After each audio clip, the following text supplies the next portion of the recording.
Police take statements for passengers evacuated from a Malaysia Airlines plane after a man tried to enter its cockpit in Melbourne, June 1, 2017. Canberra, a Malaysia Airlines plane returned to Australia after a mentally ill passenger threatened to detonate a bomb and attempted to enter the cockpit before he was tackled and tied up by passengers, police said Thursday.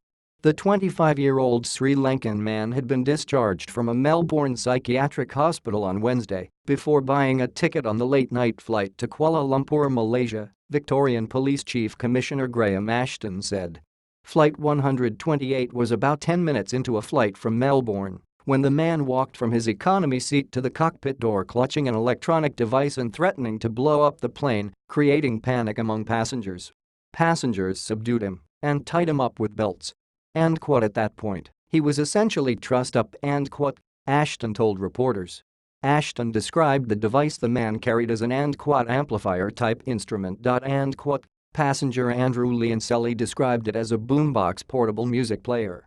He was saying, I am going to blow the effing plane up, I am going to blow the plane up, Liancelli told Australian Broadcasting Corporation was agitated, is the best description 100%, he was agitated. He added, 2 or 3 brave, young Aussies have taken him on and got him to the ground. Police Superintendent Tony Langdon credited the flight crew with also playing a part in tackling the man. We believe that the actions of the passengers and crew were quite heroic, Langdon said.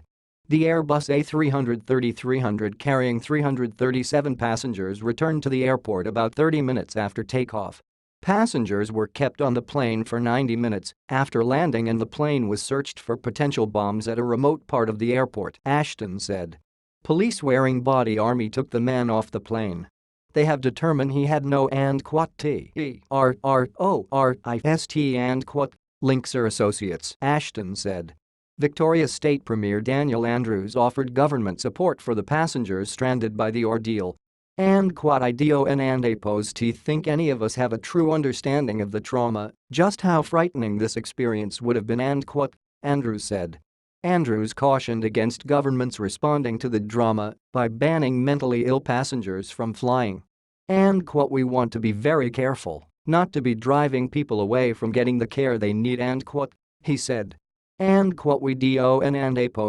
want to be stigmatizing any more than mental illness is already stigmatized. The man, who is studying to be a chef in Australia on a student visa, would likely appear in court later Thursday on charges related to endangering a plane or making a false threat, Ashton said. Such charges carry a maximum penalty of 10 years in prison. The airline said the incident would be investigated. Malaysia's state-owned airline has had 2 recent high-profile disasters. Malaysia Airlines Flight 17 was shot down over the Ukraine in 2014 with the loss of all 283 passengers and 15 crew. And Flight 370 with 238 people aboard disappeared 4 months earlier. It is believed to have crashed in the southern Indian Ocean, but has not been found.